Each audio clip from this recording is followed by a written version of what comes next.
La dernière supernova, un roman de Éric Simon.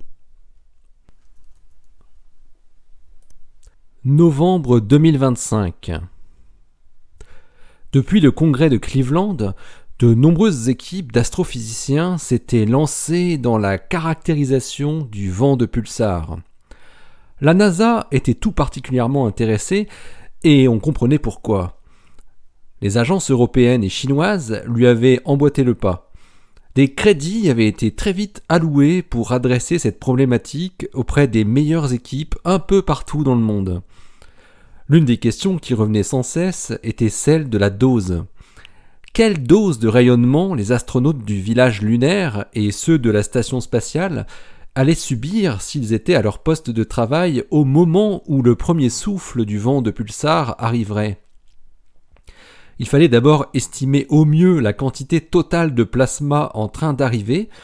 Ensuite, il fallait savoir quelles particules le composaient. Et on en avait déjà une idée partielle grâce aux travaux de l'équipe milanaise, mais il fallait compléter le tableau. Enfin, l'énergie des particules devait être connue avec une bonne précision si on voulait estimer correctement l'équivalent de dose. Le fait que le vent de pulsar soit composé d'une fraction significative de noyaux lourds n'arrangeait pas les choses. Comme la dose efficace dépendait à la fois de la nature de la particule en cause et du type d'organe touché, le calcul était affublé de facteurs de pondération pour tenir compte de l'effet plus ou moins néfaste de telle ou telle particule sur tel ou tel organe. On faisait ensuite la somme pondérée pour obtenir la dose efficace sur le corps entier. Les ions lourds possédaient le plus gros facteur, similaire à celui des neutrons et des particules alpha. Mais les énergies énormes auxquelles on s'attendait n'étaient jamais rencontrées sur Terre. Les dégâts biologiques occasionnés par ce type de rayonnement étaient encore sujets à des incertitudes, les seules expériences à ce sujet ayant été menées, heureusement, sur des rongeurs. Les travaux pionnier de Gerhard van 't Hooft, qui avait étudié l'effet de noyaux lourds sur le cerveau de souris au début des années 2000, se virent soudain remis au goût du jour et le biophysicien reprit du service avec une nouvelle équipe pour poursuivre les travaux qu'il avait dû arrêter 10 ans plus tôt par manque de financement. La NASA avait mis généreusement la main à la poche, comme pour d'autres thématiques proches. En attendant de recevoir les résultats des astrophysiciens, les biophysiciens prenaient des hypothèses réalistes pour produire des calculs de débit de dose et de dose intégrée par les astronautes. Plusieurs équipes s'intéressaient également à l'impact qu'il pourrait y avoir au niveau de la Terre. On avait pour cela quelques données historiques remontant à plusieurs millions d'années. Une ou plusieurs supernovas proches de quelques centaines d'années-lumière avaient explosé et on en conservait la trace sous la forme d'isotopes du fer de très longue période radioactive, du fer 60, qui se retrouvait sur les fonds océaniques. Cela permettait d'avoir une sorte de repère, même si l'extrapolation pouvait être délicate. Il y avait aussi ces arbres japonais millénaires qui montraient un taux de carbone 14 très élevé dans leur tronc sur plusieurs cernes correspondant à la fin du 8e siècle. Les calculs étaient formels. Le vent de particules n'atteindrait le sol terrestre que très fortement atténué, et avant tout au niveau des pôles magnétiques. Les aurores boréales et australes seraient de grande ampleur et pourrait durer autant que durerait le flux de plasma, peut-être plusieurs années. Les deux boucliers qu'étaient le champ magnétique et l'atmosphère de la Terre protégeraient efficacement toutes les formes de vie.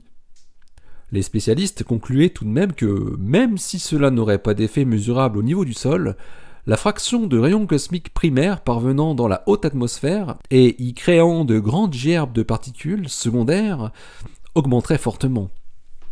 Les personnels navigants, à bord des avions et des dirigeables long courriers, seraient sans doute plus exposés qu'avant, d'un facteur 10 selon le pire scénario.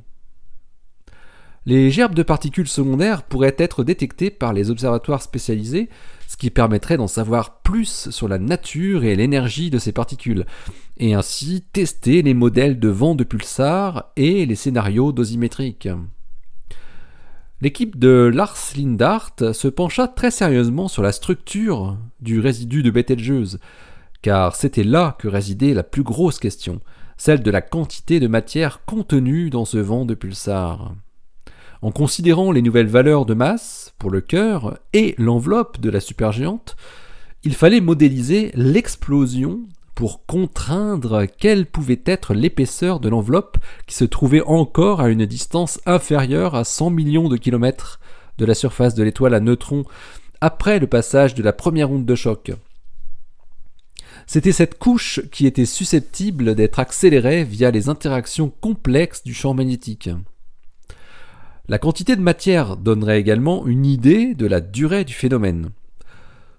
Au bout d'un moment, le réservoir serait en effet vide et le vent de pulsar disparaîtrait de lui-même, à moins que ce soit l'étoile à neutrons qui ait perdu suffisamment d'énergie rotationnelle pour induire un affaiblissement de son énergie magnétique. Les chercheurs suédois, qui s'étaient associés à des physiciens britanniques, obtinrent leur première évaluation vers la fin du mois de novembre. Le plasma devait être constitué à 30% de protons, 45% d'électrons et de positrons, et de 25% de noyaux lourds, et sa masse totale devait avoisiner une masse solaire, de quoi alimenter le vent de pulsar pour au moins 10 ans.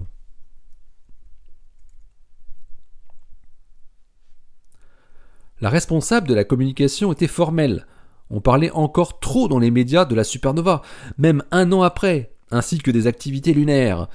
On ne parlait plus assez de Mars Explorer et de Galactix en général. L'annonce de la région d'installation de la première base, la zone A dans Arabia Terra, n'avait pas enthousiasmé l'opinion publique comme elle l'avait imaginé. C'était pourtant un événement.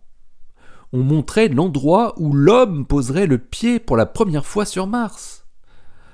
Il est vrai qu'on ne disposait pas d'images au niveau du sol de la zone, comme celles qu'avaient envoyées les rovers depuis des décennies sur d'autres régions martiennes, mais on disposait de bonnes images orbitales, avec une très haute résolution, que l'on parvenait à reconstruire en 3 dimensions pour montrer le relief en l'accentuant, si besoin. C'était clair, il fallait retrouver les premières places des listes de tendances sur les réseaux sociaux. Malheureusement, il faudrait encore attendre quelques mois pour terminer la sélection des premiers équipages. Cette séquence ferait assurément le buzz dès que l'on montrerait le visage des femmes et des hommes auxquels les gens pourraient s'identifier.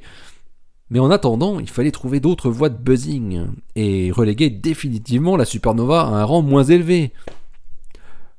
Le suivi au jour le jour de l'entraînement au centre avait lui aussi perdu du souffle, tandis que le suivi en direct des activités du village lunaire continuait à avoir une audience plus que correcte. Le lancement du premier cargo d'avitaillement était prévu pour le mois de janvier. Il fallait mettre le paquet sur cet événement. La cellule de communication avait proposé de filmer en direct non seulement toute la phase de lancement jusqu'à l'orbite basse, et le retour des étages du lanceur en douceur, comme ce qui se faisait classiquement depuis de nombreuses années, mais aussi de poursuivre la retransmission quand le cargo quitterait l'orbite terrestre pour commencer son voyage interplanétaire. Cela ferait de belles images, plus belles encore que celles des agences avec leurs orbites lunaires et leurs croissants de Terre. Cette fois-ci, on verrait en direct l'éloignement de notre planète, un éloignement définitif, avec le globe bleuté accompagné de la Lune, se rétrécissant tous les deux de plus en plus au fil des jours, jusqu'à devenir 2 points minuscules dans le ciel noir. La séquence durerait facilement plusieurs mois, de quoi tenir en haleine le public captivé, pensait-elle. Au bout de 6 mois, le deuxième cargo serait lancé, réitérant les mêmes images, tandis que le premier, s'approchant de Mars, on retransmettrait la phase d'approche, avec une Mars passant d'un petit point orangé à un petit disque surmonté de zones blanchâtres, qui deviendraient assez vite des calottes polaires ornant une planète aux multiples structures, puis ce serait la mise en orbite, avant la descente aux premières loges. Du grand spectacle. Les systèmes optiques de prise de vue avaient été choisis pour fournir la meilleure qualité accessible sur le marché. On ne comptait plus le nombre de dizaines de millions de pixels des capteurs des caméras redondantes embarquées.